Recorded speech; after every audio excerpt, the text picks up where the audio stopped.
ইংরেজিতে একটা কথা আছে, what comes around goes around. কেন এই কথা বলছি তা একটু পরেই পরিষ্কার হবে। মনে আছে কয়েকদিন আগে আমাদের কাটার মাস্টার মুস্তাফিজুর রহমানকে অনেকটা অবজ্ঞা করেই স্কোয়াড থেকে বাদ দিয়েছিল কলকাতা নাইট রাইডার্স। এরপর গঙ্গা দিয়ে অনেক জল গড়িয়েছে।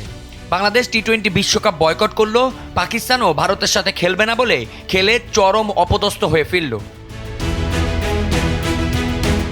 তবে মাঠের বাইরের হিসেব নিকেশ বলছে আসল বিপাকে হয়তো পড়তে যাচ্ছে KKR। এক সময় যাকে প্রয়োজন মনে করেনি কলকাতা, এখন এই মুস্তাফিজেরই অভাব হয়তো বোধ করছে ফ্র্যাঞ্চাইজিটি।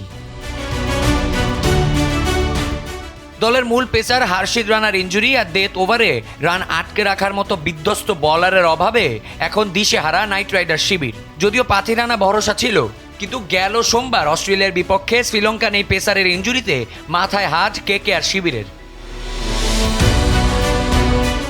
ফিজ যখন অন্য ফ্র্যাঞ্চাইজিতে বল হাতে আগুন ঝরাচ্ছেন, তখন KKR এর বোলিং লাইন আপ তাসের ঘরের মতো ভেঙে পড়ার শঙ্কায়। সময় বদলায়, আর সময়ের সঙ্গে পাল্লা দিয়ে বদলায় বীরের সংজ্ঞাও। ফিজকে বাদ দেওয়ার মাসুল কি তবে ইনজুরির বৃত্তে আটকে থেকেই দিতে হবে কলকাতাকে? পস্তানিটা বোধহয় এবার একটু বেশি দীর্ঘ হতে যাচ্ছে শাহরুখ খানের দলের জন্য। আবিয়াজ ইত্তেসাম, সময়ের আলো।